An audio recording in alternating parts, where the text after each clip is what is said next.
Good morning, everybody. It is 7:30.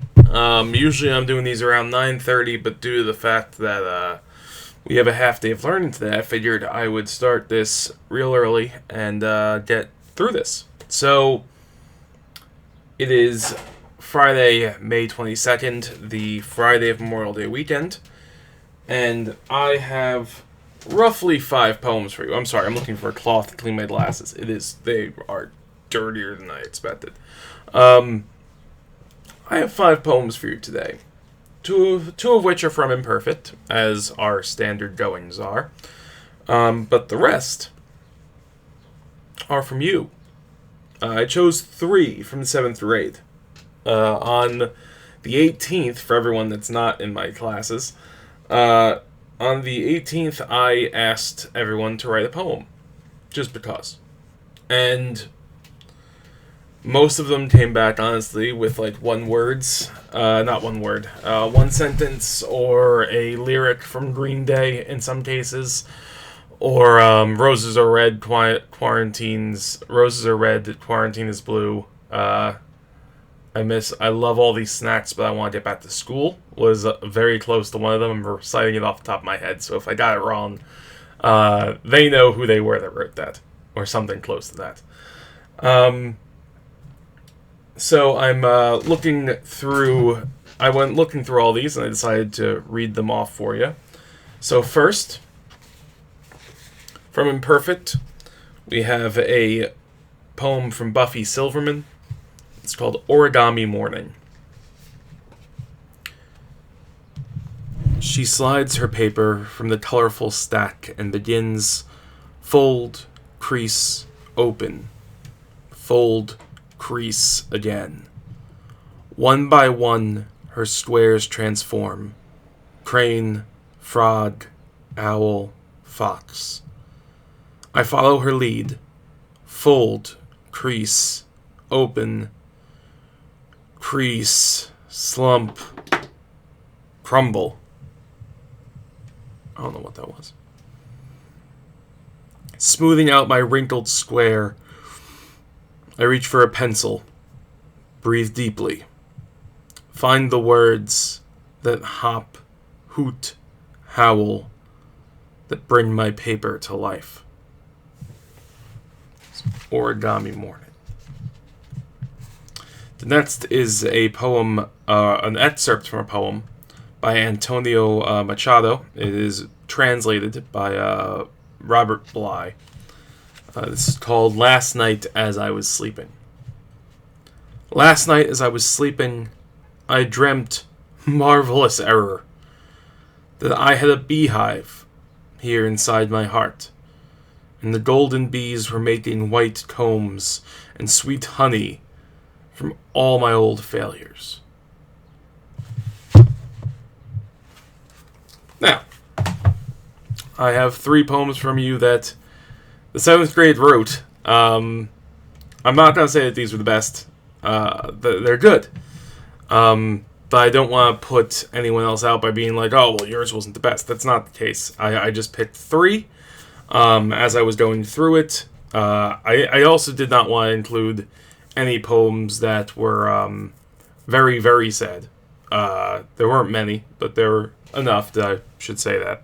I didn't want to pick poems that were one-liners, just one sentence. Did not want to pick those. And I didn't want to pick any poems that had to do with video games. And there were a lot. That was a lot more surprising than anything. Especially when it's just talking about like modes in GTA. That was strange. So, with all of that, and without telling you who these poems are, here's the first one. As the day goes by, we get older. As the year goes by, we get wiser. As the time goes by, you just can't return. Though we make mistakes, we live and learn. I felt like that went very well with Imperfect. There's a part of me that thinks that it might have been inspired by either something in this book or inspired by something online. I couldn't seem to find an exact copy, so I figured that would be a great lead-in after this book. The second one, I call it clock. Our lives are like a clock. It keeps ticking and ticking every second. Tick, tock, tick, tock. Well, the batteries died.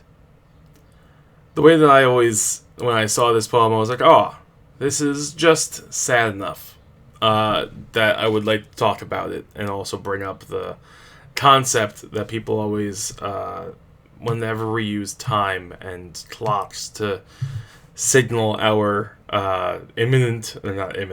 our eventual change in our life from one moment to the next.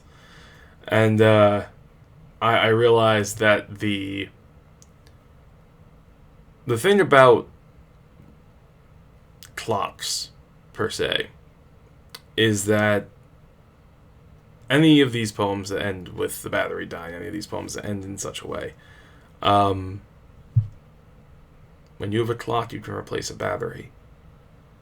And sometimes, for us, it feels like you can't. But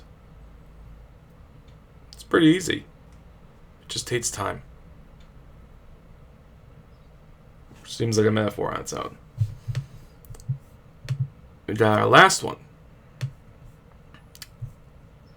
We were funny kind of people. We liked shopping on Sundays. We liked watching movies in the week. When we start to daydream, our minds turn straight to ices. We are not fond of drama. We really hate fake people. But we just think back to all those happy memories, and we are happy once again. I chose this one for a very specific moment in it, and it's that movement of we like shopping on Sundays, we like watching movies in the week, and we start to daydream, our minds turn straight to ices. So I've been trying to get my students to realize that metaphors and things that connect do so in ways that aren't like ham-fisted. And the moment of like watching movies in the week and shopping, my brain instantaneously goes into a shopping mall, and going to a movie theater in a shopping mall. And whenever I used to do that when I was growing up, or whenever I used to do something of that sort, my brain directly went to, well, I'm gonna get an icy. Like, that has to happen.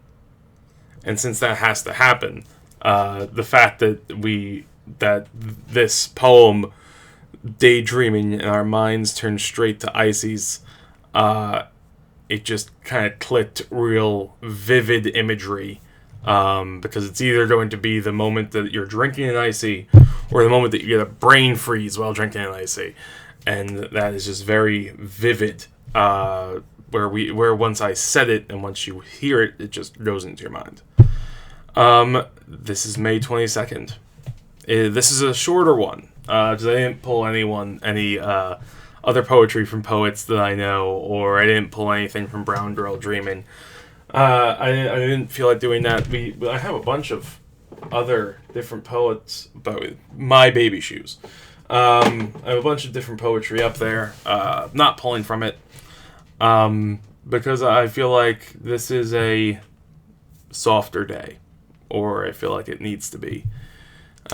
This week has been rough for a bunch of us, so trying our best to have a better time. Everybody, I hope that you do something to enjoy your 3-day weekend, whether it's barbecuing with family or standing at the edge of a driveway of one of your other family members' houses, or seeing people that you haven't seen. I hope that everything that you do is wonderful, and I hope to see you.